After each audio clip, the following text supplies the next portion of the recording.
Hello all, welcome to IACE. ఈ వీడియోలో మనం ఆర్ఆర్బి ఏఎల్పి ఎగ్జామ్ ఆల్రెడీ దగ్గరలో ఉంది. ఇంకా 4 days టైం ఉంది మనకి. So already you are done with your preparation, but how to attempt the question అనేది రీజనింగ్ సెక్షన్లో వచ్చేసి మనం క్వశ్చన్స్ని ఎలా రివైజ్ చేసుకోవాలి, టాపిక్స్ని ఎలా రివైజ్ చేసుకుంటే మనం తక్కువ టైంలో ఎక్కువ క్వశ్చన్స్ అటెంప్ట్ చేయగలుగుతాం అనేది ఈ వీడియోలో చూద్దాం. సో మనం రీజనింగ్లో వచ్చేసి 25 out of 25 ఎలా స్కోర్ చేయొచ్చు అనే దాని గురించి చూస్తే, సో మీరు ఆల్రెడీ చాలా డేస్ నుంచి ప్రిపేర్ అవుతూ ఉంటారు, రైట్? బట్ ఎగ్జామ్ దగ్గరకు వస్తున్న టైంలో మనకు ఒక టైప్ ఆఫ్ టెన్షన్కి ఆల్రెడీ మనకు వచ్చిన టాపిక్స్ని కూడా మనం కన్ఫ్యూజ్ అవుతూ ఉంటాం, రైట్? ప్రిపరేషన్ అనేది ఒక పార్ట్ అయితే దాన్ని ఎలా అటెంప్ట్ చేయాలి అనే స్ట్రాటజీ చాలా చాలా ఇంపార్టెంట్, రైట్? సో ఇప్పుడు రీజనింగ్కి వస్తే మనకి లాస్ట్ టైం ఏఎల్పి ఎగ్జామ్ని బేస్ చేసుకొని number of questions, A topic నుంచి ఎన్నెన్ని క్వశ్చన్స్ వచ్చాయి అనేది మీకు ఇక్కడ ఒక అనాలిసిస్ ఇవ్వబడింది. సో దాన్ని బేస్ చేసుకొని ఈ ఏఎల్పి ఎగ్జామ్లో కూడా మనం ఎన్ని క్వశ్చన్స్ ఎక్స్పెక్ట్ చేయొచ్చు, ఆ టాపిక్స్ని ఎలా అటెంప్ట్ చేయాలి అనే దాని గురించి మీకు ఒక చిన్న అనాలిసిస్ ఇస్తాను చూడండి. ఫస్ట్ కాన్సెప్ట్ తీసుకుంటే మనకి రీజనింగ్లో వచ్చేసి సిరీస్ నుంచి మనకి నెంబర్ ఆఫ్ క్వశ్చన్స్ వచ్చేసి 1 క్వశ్చన్ ఇచ్చాడు, రైట్? 1 క్వశ్చన్ని బేస్ చేసుకుంటే, కానీ సిరీస్లో మనకి నంబర్ సిరీస్ ఉంటాయి, లెటర్ సిరీస్ ఉంటాయి, రైట్? సో నంబర్ సిరీస్ని పర్ఫెక్ట్గా అటెంప్ట్ చేయాలి అంటే మీరు స్క్వేర్స్ అండ్ క్యూబ్స్ కాన్సెప్ట్స్లో చాలా ఫాస్ట్గా ఉండాలి. మనం ఒక మినిమం 50 స్క్వేర్స్ అండ్ క్యూబ్స్ వచ్చేసి ఒక మినిమం 30 క్యూబ్స్ క్యాలిక్యులేషన్ చేయకుండా మీరు ప్రాక్టీస్ చేయగలిగితే, రైట్, ఆ ఇచ్చిన క్వశ్చన్ యొక్క లాజిక్ని క్లారిటీగా ఐడెంటిఫై చేయగలుగుతారు, రైట్? సిరీస్లో మీరు లాజిక్ త్వరగా ఫైండ్ అవుట్ చేయలేనప్పుడు అక్కడ ఎక్కువ టైం వేస్ట్ చేయకూడదు, ఎందుకంటే చిన్న క్వశ్చన్ క్యాలిక్యులేషన్స్లోనే టైం వేస్ట్ అయిపోతుంది. ఒక్కో క్వశ్చన్కి 2-3 డిఫరెంట్ లాజిక్స్ వస్తూ ఉంటాయి. నెంబర్ సిరీస్లో వచ్చేది 1 క్వశ్చన్కి 3-4 డిఫరెంట్ లాజిక్స్ ఎక్స్పెక్ట్ చేయొచ్చు, కానీ అక్కడ మనం ఆప్షన్స్ని బేస్ చేసుకుంటూ లాజిక్స్ని ఎక్స్పెక్ట్ చేస్తాం. ఒక్కొక్కసారి మనం అనుకుంటున్న లాజిక్ అక్కడ ఉండొచ్చు, లాజిక్ని బేస్ చేసుకునే ఆప్షన్ మనకి అక్కడ ఇవ్వకపోవచ్చు, కానీ అదే నంబర్స్ ఇంకో లాజిక్ని బేస్ చేసుకొని వస్తూ ఉంటాయి, రైట్? సో అలా మీరు నంబర్ సిరీస్ని బేస్ చేసుకుంటే compare to the number series, letter series అనేది చాలా ఈజీగా అటెంప్ట్ చేయొచ్చు, రైట్? లెటర్ సిరీస్లో మీరు ఆల్ఫాబెట్స్ యొక్క ప్లేస్ వాల్యూస్ మనం వితౌట్ రైటింగ్ అనేది ప్లేస్ వాల్యూస్ ప్రాక్టీస్ చేసుకోవాలమ్మా. ఈ తక్కువ టైంలో మీరు ప్రతి ఒక్క కాన్సెప్ట్ని ఎక్కువ షార్ట్కట్స్ని బేస్ చేసుకుని ఫైండ్ అవుట్ చేయాలి అనేది ట్రై చేయకుండా, మీకు వచ్చిన కాన్సెప్ట్ని దాన్ని ఇంకా తక్కువ టైంలో ఎలా ఫైండ్ అవుట్ చేయాలి అనే దాని గురించి టైం స్పెండ్ చేసుకుంటే మీరు చాలా ఎక్కువ క్వశ్చన్స్ ఈజీగా అటెంప్ట్ చేయగలుగుతారు. సో మనకు చాలా తక్కువ టైంలో, దగ్గరగా ఉన్న టైంలో వచ్చేసి కాన్సెప్ట్ని, ఒక్కొక్క కాన్సెప్ట్కి డిఫరెంట్ షార్ట్కట్స్ వస్తూ ఉంటాయి, రైట్? మీకు తెలిసిన షార్ట్కట్ని వదిలేసి మీరు ఇంకా కొత్త షార్ట్కట్ని ట్రై చేయాలనుకున్నారనుకొని ఆల్రెడీ వచ్చిన దాన్ని అండ్ కొత్త దాన్ని రెండింటిని కన్ఫ్యూజ్ అయిపోతూ ఉంటారు. సో ఈ తక్కువ 4 daysలో మీరు వచ్చేసి ఏది కూడా కొత్త కాన్సెప్ట్ నేర్చుకోవాలని ట్రై చేయకూడదు. మీకు వచ్చిన దాన్ని ఎక్కువగా రివైజ్ చేస్తూ, రైట్? బట్ దాన్ని ఎలా అటెంప్ట్ చేయాలి, ఏ క్వశ్చన్స్ ఫస్ట్ అటెంప్ట్ చేయాలి అనే దాన్ని చూస్తే, రైట్, సిరీస్ని బేస్ చేసుకొని చూస్తే మనకి compare to the number series, letter series అనేది ఈజీగా అటెంప్ట్ చేయొచ్చు, రైట్? సిరీస్లో బేస్ చేసుకుంటే లెటర్ సిరీస్ని మనం ఫాస్ట్గా ఫైండ్ అవుట్ చేయగలుగుతాం లాజిక్, రైట్? అండ్ నెక్స్ట్ వచ్చేసి అనాలజీ తీసుకుంటే మనకి అనాలజీ బేస్డ్ చూస్తే లాస్ట్ టైం 2 క్వశ్చన్స్ ఇచ్చాడు మా, రైట్? లాస్ట్ టైం ఏఎల్పిని బేస్ చేసుకొని చూస్తే మనకి ఇక్కడ వచ్చిన నెంబర్ ఆఫ్ క్వశ్చన్స్ అనేది 2 క్వశ్చన్స్ ఇచ్చాడు. అనాలజీలో మనకు ఆల్రెడీ 3 ఉంటాయి: letter analogy, number analogy, word analogy. Letter analogy same as place వాల్యూస్ని బేస్ చేసుకొని చెయ్యొచ్చు. లెటర్ సిరీస్ కానీ లెటర్ అనాలజీ కానీ ఏ క్వశ్చన్స్ ఇచ్చినా లెటర్ క్లాసిఫికేషన్ బేస్డ్ ఏది ఇచ్చినా కూడా మిస్ చేయొద్దు, దాన్ని ఫాస్ట్గా అటెంప్ట్ చేయండి. ఎందుకంటే అందులో ఎక్కువ టఫెస్ట్ లాజిక్స్ ఏమి ఉండకపోవచ్చు, ఈజీగా ఫైండ్ అవుట్ చేయగలుగుతారు, రైట్? బట్ అనాలజీలో వచ్చేసి number analogy and number series almost same logics వస్తూ ఉంటాయి, రైట్. సో అక్కడ క్యాలిక్యులేషన్ని బేస్ చేసుకొని మీరు క్వశ్చన్స్ అటెంప్ట్ చేయొచ్చు. సో ఇక క్లాసిఫికేషన్ బేస్డ్ తీసుకుంటే మనం ఇక్కడ ఆడ్ మ్యాన్ అవుట్ అన్నాడు. దాంట్లో వచ్చేసి మనకి వర్డ్ ఆడ్ మ్యాన్ అవుట్ ఉంటుంది, నెంబర్ ఆడ్ మ్యాన్ అవుట్ ఉంటుంది, లెటర్ ఆడ్ మ్యాన్ అవుట్ ఉంటుంది. Letter odd man out, number odd man అవుట్ని ఈజీగా మనం సిరీస్ అనాలజీలో తెలిసిన కాన్సెప్ట్స్ని బేస్ చేసుకొని ఐడెంటిఫై చేయగలుగుతామండి. కానీ వర్డ్ అనాలజీ వస్తే మీరు ఎన్ని కాన్సెప్ట్స్, ఎన్ని క్వశ్చన్స్ ప్రాక్టీస్ చేసినా అక్కడ ఇచ్చిన పర్టిక్యులర్ వర్డ్ యొక్క మీనింగ్ మీకు క్లారిటీగా తెలిసినప్పుడే మీరు ఆ క్వశ్చన్ అటెంప్ట్ చేయగలుగుతారు. సో కాబట్టి దాని గురించి ఎక్కువగా టెన్షన్ అవ్వకుండా మీకు అక్కడ ఇచ్చిన వర్డ్స్లో మీ క్లియర్ క్లారిటీ ఉన్నప్పుడే అటెంప్ట్ చేయండి, లేదంటే టైం వేస్ట్ చేసుకోవద్దు అక్కడ. రైట్. నెక్స్ట్ వచ్చేసి కోడింగ్ డీకోడింగ్. చాలా ఈజియెస్ట్ కాన్సెప్ట్ అంటే కోడింగ్ డీకోడింగ్ చెప్పొచ్చు. దాంట్లో వచ్చేసి మనకి 2 క్వశ్చన్స్ ఇచ్చాడు మా లాస్ట్ టైం.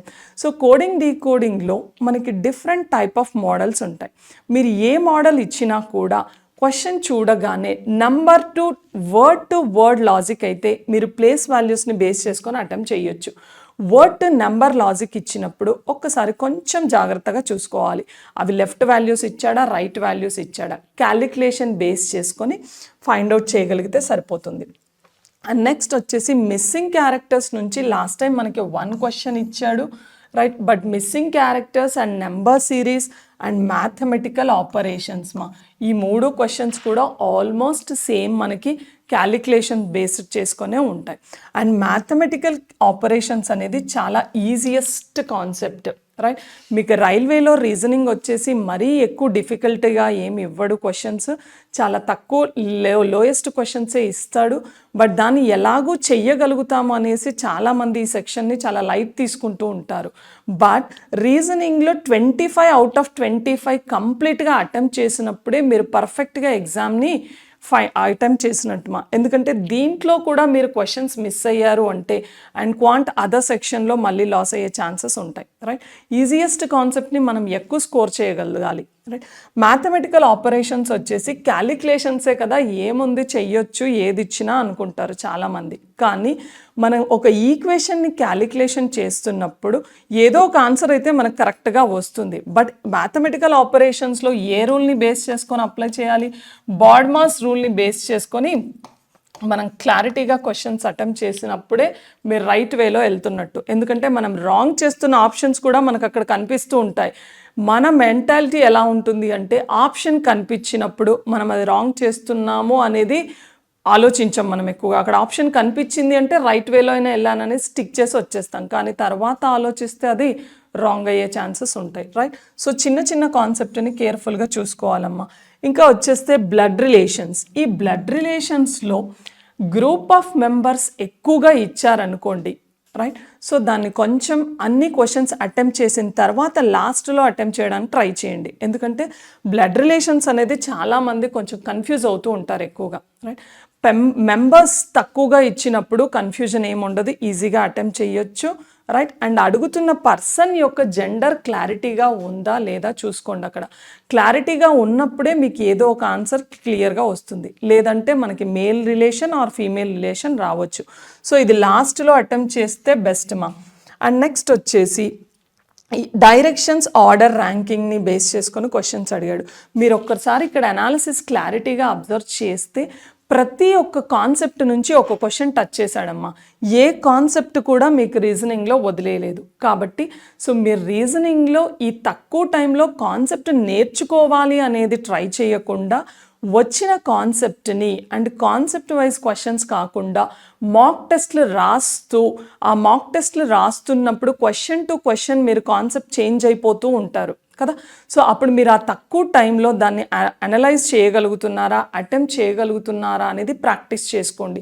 ఈ 4 డేస్లో మీరు చేయాల్సింది ఎన్ని నెంబర్ ఆఫ్ మాక్ టెస్ట్లు ఉంటే అన్ని నెంబర్ ఆఫ్ మాక్ టెస్ట్లు అటెంప్ట్ చేస్తూ ఉండాలమ్మా. సో మనకి ఐఎస్ఈ ప్రొవైడ్ చేస్తున్న మాక్ టెస్ట్లో మీరు ఎక్కువ మార్క్స్ స్కోర్ చేయగలిగితే మీరు ఫైనల్ ఎగ్జామ్లో ఈజీగా స్కోర్ చేస్తారు. ఎందుకంటే ఐఎస్ఈ లెవెల్ ఆఫ్ మాక్ టెస్ట్లు మనకి compare to the final exam చాలా టఫెస్ట్గా ఉంటుందమ్మా. సో మీరు ఇక్కడ కొన్ని క్వశ్చన్స్ ఎక్కువగా అటెంప్ట్ చేయగలిగితే దాన్ని టెన్షన్ ఫీల్ తీసుకోవద్దు, ఫైనల్లో మీరు చాలా ఈజీగా రాస్తారు, రైట్.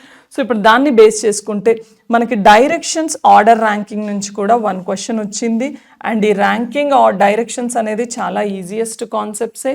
డైరెక్షన్స్లో ఏ డైరెక్షన్కి left, right, angle, rotation and shadows based question నుంచి మీరు క్లారిటీగా ప్రాక్టీస్ చేసుకుంటే ఈజీగా అటెంప్ట్ చేయొచ్చు. అండ్ నెక్స్ట్ వచ్చేసి సిలాయిజమ్స్. సిలాయిజమ్స్ అనేది చాలామంది కన్ఫ్యూజ్ అవుతూ ఉంటారు, క్లియర్. కానీ ఎక్కువ స్టేట్మెంట్స్ ఇచ్చినప్పుడే మీకు కన్ఫ్యూజన్ ఉంటుంది. మినిమం 2 స్టేట్మెంట్స్ ఇచ్చినప్పుడు మనకి పాసిబిలిటీ ఆఫ్ వర్డ్స్ తక్కువగా ఉంటాయి కాబట్టి number of possibility diagrams less అయ్యే ఛాన్సెస్ ఉంటాయి. సో దీన్ని ఈజీగా అటెంప్ట్ చేయొచ్చు, ఎక్కువగా కన్ఫ్యూజ్ అవ్వద్దు. బికాజ్ మనకి ఓన్లీ 3 రిలేషన్స్ని బేస్ చేసుకునే క్వశ్చన్స్ అడుగుతూ ఉంటాడు, రైట్. అండ్ నెక్స్ట్ వచ్చేసి one of the most important concept వచ్చేసి సీటింగ్ అరేంజ్మెంట్, రైట్. సీటింగ్ అరేంజ్మెంట్లో మనం చెప్తుంది ఏంటి అంటే అక్కడ పజిల్ ఒక్కసారి రీడ్ చేయగానే మీకు క్లారిటీ వచ్చేస్తుంది. ఏంటి అది తక్కువ టైంలో కంప్లీట్ అవుతుందా లేదా, ఎలాంటి డిఫికల్టీ స్టేట్మెంట్స్ ఏదైనా ఇచ్చాడా అనేది. ఎందుకంటే సీటింగ్ అరేంజ్మెంట్లో మీరు ఫస్ట్ చేయాల్సింది క్వశ్చన్ ఫాస్ట్గా రీడ్ చేయాలమ్మా. రీడింగ్ అనేది ఫాస్ట్గా ఉంటే అది ఏ టైప్ ఆఫ్ అనాలిసిస్ బేస్ చేసుకొని ఇచ్చాడు, సో దాన్ని మనం అందరూ ఒకే ఫేసింగ్తో ఉన్నారా, డిఫరెంట్ ఫేసింగ్ ఇచ్చాడా. డిఫరెంట్ ఫేసింగ్ ఇచ్చినప్పుడు కొంచెం ఎక్కువ టైం పడుతుంది. కానీ మీకు ఈ రైల్వే ఎగ్జామ్ బేస్ చేసుకొని చూస్తే అంత ఎక్కువగా టఫ్గా ఏమి ఇవ్వకపోవచ్చు. సో సీటింగ్ అరేంజ్మెంట్ స్టార్ట్ చేసి మీరు ఎక్కడైనా మధ్యలో బ్రేక్ అయినప్పుడు అదే క్వశ్చన్ని ట్రై చేస్తూ అక్కడ ఎక్కువ టైం వేస్ట్ చేయొద్దు. ఎందుకంటే అక్కడ మీరు స్టేట్మెంట్స్ ఎక్కడ మిస్ అయ్యామనేది కూడా మనం ఫైండ్ అవుట్ చేయలేకపోతుంటాం ఆ టెన్షన్లో. కాబట్టి మీరు అది కంటిన్యూస్ క్లారిటీగా మీకు అరేంజ్మెంట్ ఫినిష్ అయిపోతుంటే చెయ్యండి లేదంటే దాన్ని అక్కడ వదిలేసి నెక్స్ట్ క్వశ్చన్స్ చెయ్యండి. అది వదిలేయకుండా మీరు అక్కడే టైం వేస్ట్ చేస్తే ఆ క్వశ్చన్ పోతుంది అండ్ రిమైనింగ్ నెక్స్ట్ కాన్సెప్ట్స్ ఈజీగా ఉన్నవి కూడా మిస్ అయిపోతుంటారు, క్లియర్. సో ఆ నెక్స్ట్ క్వశ్చన్ అక్కడ వదిలేసి రిమైనింగ్ క్వశ్చన్స్ కంప్లీట్ అయిన తర్వాత మళ్ళీ సీటింగ్ అరేంజ్మెంట్ని ఫ్రెష్గా స్టార్ట్ చేసుకోండి. ఎందుకంటే మధ్యలో కంప్లీట్ అయిన దగ్గర మనం ఏదైనా కంప్లీట్ అవ్వని దగ్గర ఏదైనా మిస్ అయిపోతూ ఉంటే ఎక్కువ కన్ఫ్యూజ్ అయిపోతుంటాం, ఏ కాన్సెప్ట్ మిస్ అయ్యామో అర్థం కాదు. సో ఫ్రెష్గా స్టార్ట్ చేసుకుంటే ఈజీగా ఫైండ్ అవుట్ చేయొచ్చు. అండ్ దీన్ని ఎప్పుడైనా లాస్ట్లో అటెంప్ట్ చేయాలి. సీటింగ్ అరేంజ్మెంట్ ఫస్ట్లో అటెంప్ట్ చేశారంటే రిమైనింగ్ క్వశ్చన్స్ మిస్ అయిపోతాయి. ఎందుకంటే ఇచ్చిన క్వశ్చన్ డేటాని బట్టి లెస్ డేటా ఇచ్చాడంటే ఈజీగా కంప్లీట్ అయిపోతుంది. లేదు అంటే అక్కడే ఎక్కువ టైం స్పెండ్ చేస్తూ మిగిలిన క్వశ్చన్స్ మిస్ అయిపోతారు, రైట్. అండ్ నెక్స్ట్ వచ్చేసి మనకి మన క్యాలెండర్స్ వెన్ డయాగ్రామ్ సిరీస్ చూడండి. ప్రతి కాన్సెప్ట్ నుంచి 1 క్వశ్చన్ ఇచ్చాడు. మనకి 2 క్వశ్చన్స్ వచ్చాయంటే అజంప్షన్స్ అండ్ వచ్చేసి డేటా సఫిషియన్స్. ఇక్కడ తీసుకుంటే అజంప్షన్స్ కంక్లూజన్స్ అనేవి, రైట్. అజంప్షన్స్ కంక్లూజన్స్ అనేవి ఈ లెస్ టైంలో మీరు ప్రాక్టీస్ చేయొద్దుమా. ఎందుకంటే అది ఎన్ని క్వశ్చన్స్ ప్రాక్టీస్ చేసినా మీకు ఫైనల్ ఎగ్జామ్లో ఇచ్చిన సిచ్యువేషన్ డిఫరెంట్గా ఉంటుంది. అక్కడ క్వశ్చన్ ఇచ్చిన సిచ్యువేషన్ని బట్టి మీరు ఆన్సర్ చేస్తూ ఉండాలి అంతే. సో దాన్ని ఎలా క్వశ్చన్ ఇవ్వాలి, ఆల్వేస్ మనం పాజిటివ్ వేలో ఇచ్చిన కండిషన్కి ఇచ్చిన ఇన్ఫర్మేషన్కి పాజిటివ్లో ఆన్సర్ చేయగలిగితే సరిపోతుంది. సో దీన్ని ఎక్కువగా ప్రాక్టీస్ చేస్తూ కన్ఫ్యూజ్ అవుతూ టైం వేస్ట్ చేసుకోవద్దు. అవి ఎన్ని నెంబర్ ఆఫ్ క్వశ్చన్స్ చేసినా కూడా మనకి నెక్స్ట్ ఇచ్చిన ఫ్రెష్ క్వశ్చన్ని బట్టే మన ఆన్సర్ చేంజ్ అయిపోతూ ఉంటుంది. అండ్ ఇక్కడ నుంచి తీసుకుంటే సిరీస్ నాన్ వెర్బల్ బేస్ చేసుకుంటే నాన్ వెర్బల్లో చాలా డిఫరెంట్ మోడల్స్ వస్తుంటాయి. నాన్ వెర్బల్లో సిరీస్ ఉంటాయి, అనాలజీ ఉంటుంది, క్లాసిఫికేషన్ ఉంటుంది. మళ్ళీ మన సిరీస్, అనాలజీ, క్లాసిఫికేషన్ అనేది మనకు కంప్లీట్ డయాగ్రామ్ బేస్డ్ వస్తాయి. ఇక్కడ మీరు అబ్జర్వ్ చేస్తే ప్రతి కాన్సెప్ట్ నుంచి 1 క్వశ్చన్ ఇచ్చాడు మనకి, రైట్. సో ఆ డయాగ్రామ్ బేస్డ్ క్వశ్చన్స్ని ఫాస్ట్గా అటెంప్ట్ చేయండి. ఈ నాన్ వెర్బల్లో ఒక్క క్వశ్చన్ కూడా మీరు మిస్ చేయొద్దు. ఎందుకంటే డయాగ్రామ్ బేస్డ్ క్వశ్చన్స్ అనేవి సిరీస్లో కంప్లీట్ డయాగ్రామ్ని ఎప్పుడూ అబ్జర్వ్ చేయొద్దుమా. కంప్లీట్ డయాగ్రామ్ని పట్టుకొని మీరు answer next diagram find out చేయాలి అంటే కన్ఫ్యూజ్ అవుతూ ఉంటారు. దాంట్లో ఏదైనా ఒక పార్ట్ ఆఫ్ ఎలిమెంట్ని తీసుకొని అది ఎలా రొటేట్ అవుతుంది అని దాని నుంచి మీరు ఆప్షన్స్ని ఎలిమినేట్ చేసుకుంటే డయాగ్రామ్ ఈజీగా ఫైండ్ అవుట్ అయిపోతుంది, రైట్. మొత్తం కంప్లీట్ రొటేషన్ ఆఫ్ డయాగ్రామ్ చూస్తూ ఉండాలి అంటే టైం వేస్ట్ అవుతుంది అండ్ కన్ఫ్యూజన్ ఎక్కువగా ఉంటుంది. బికాజ్ అక్కడ డయాగ్రామ్ అనేది క్లమ్జీగా ఇస్తూ ఉంటాడు, రైట్. అండ్ దీంట్లో వాటర్ ఇమేజ్, మిర్రర్ ఇమేజ్ అనేవి చాలా ఈజీగా ఫైండ్ అవుట్ చేయొచ్చు, రైట్? సో వాటర్ ఇమేజ్ అంటే ఎలా తీసుకుంటాం, మిర్రర్ ఇమేజ్ అంటే లెఫ్ట్ రైట్ అవుతుంది, వాటర్ ఇమేజ్ టాప్ బాటమ్ టాప్గా చేంజ్ అయిపోతుంది. సో దాన్ని బేస్ చేసుకొని కూడా ఏదైనా ఒక వన్ పాయింట్ని తీసుకొని అది లెఫ్ట్ రైట్కి వస్తే ఏ ప్లేస్లో ఉంటుంది, ఆ ప్లేస్లో ఆప్షన్స్ ఎలిమినేషన్ చేస్తూ ఫైండ్ అవుట్ చేయగలిగితే ఈజీగా ఆన్సర్ చేయగలుగుతారు, రైట్? అండ్ నెక్స్ట్ వచ్చేసి డేటా సఫిషియన్సీలో మనకి లాస్ట్ టైం చూస్తే 2 క్వశ్చన్స్ ఇచ్చాడమ్మా. డేటా సఫిషియన్సీ అనేది concept of all the questions, right? మీకు దాంట్లో ఎక్కువగా coding, decoding, ranking, directions, clocks, calendars, right? So దాన్ని ర్యాంకింగ్ బేస్ చేసుకొని అడుగుతూ ఉంటాడు. ఈ డేటా సఫిషియన్సీలో వచ్చేసి మనకి ఎక్కువగా బ్లడ్ రిలేషన్స్, కోడింగ్, డీకోడింగ్ మీద కాన్సెప్ట్ చేస్తూ ప్రాక్టీస్ చేస్తూ ఉండండి. ఎందుకంటే అక్కడ మీరు మొత్తం ఆన్సర్ ఫైండ్ అవుట్ చేయాల్సిన అవసరం లేదు. ఇచ్చిన డేటా అనేది సఫిషియెంట్గా ఉందా లేదా చూస్తే సరిపోతుంది. అది ఎలా తెలుస్తుంది మీకు? మీరు ఆ కాన్సెప్ట్ మీద ఒక పర్టికులర్ క్లారిటీ ఉన్నప్పుడే ఆ ఇచ్చిన డేటా అనేది మనం ఆన్సర్ చేయడానికి సరిపోతుందా లేదా ఫైండ్ అవుట్ చేయొచ్చు కదా. సో ఇప్పుడు డేటా సఫిషియన్సీని మీరు పర్టికులర్గా ప్రాక్టీస్ చేయాల్సిన అవసరం ఏం లేదు. దాంట్లో ఒక 4 or 5 టాపిక్స్ మనం ఆల్రెడీ ప్రీవియస్గా ప్రాక్టీస్ చేసి ఉన్నాము. దాన్ని బేస్ చేసుకొని అటెంప్ట్ చేస్తే సరిపోతుంది, రైట్? సో ఇది మనకి లాస్ట్ టైం ఇచ్చిన అనాలిసిస్ బేస్డ్ క్వశ్చన్స్ అమ్మా. సో ఇప్పుడు దీని నుంచి చేసుకుంటే మీరు ఈ తక్కువ టైంలో ఫస్ట్ జస్ట్ రీఫ్రెష్ చేయాల్సిన కాన్సెప్ట్ ఏంటి అంటే, ఈ లెస్సర్ టైంలో వచ్చేసి మీరు ఫస్ట్ ఆల్ఫాబెట్స్ యొక్క values, right? Alphabets values and next squares and next cubes, right? And directions, blood రిలేషన్స్లో ఏ రిలేషన్ ఏ జనరేషన్లో వస్తుంది, అండ్ మేల్ రిలేషన్స్ ఏంటి, ఫీమేల్ రిలేషన్స్ ఏంటి, ఆ సింబాలిక్ నొటేషన్స్ని బేస్ చేసుకుంటూ ప్రాక్టీస్ చేయగలిగితే ఈజీగా ఫైండ్ అవుట్ చేయగలుగుతారు. సీటింగ్ అరేంజ్మెంట్ మాత్రం ఎప్పుడైనా లాస్ట్లో అటెంప్ట్ చేయండి, రైట్? సో మీరు ఎన్నో డేస్ నుంచి ప్రిపేర్ అవుతూ ఉంటారు. సో చాలా డేస్ నుంచి ప్రిపేర్ అవుతూ మీరు ఒక మంచి హోప్స్ని పెట్టుకొని ఆ ఎగ్జామ్ నేను చాలా క్లారిటీగా అటెంప్ట్ చేయగలగాలి అనే హోప్స్తో ఉంటూ మీకున్న టెన్షన్ వల్ల దాన్ని అనవసరంగా లాస్ అవ్వద్దు.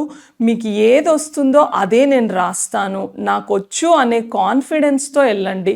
ఆ పర్టికులర్ ఎగ్జామ్ టైంలో మీరు చాలా ప్రిపేర్ అవుతూ ప్రాక్టీస్ చేస్తున్నప్పుడు మీరు అటెంప్ట్ చేసిన మాక్ టెస్ట్లు ఎంత ఈజీగా చేశారో, at the time of final ఎగ్జామ్లో కూడా నేను ఒక మాక్ టెస్ట్ రాస్తున్నాను అనే మైండ్ సెట్ తోటి మీరు అటెంప్ట్ చేస్తే మీకు ఈజీగా ఆన్సర్ చేయగలుగుతారు.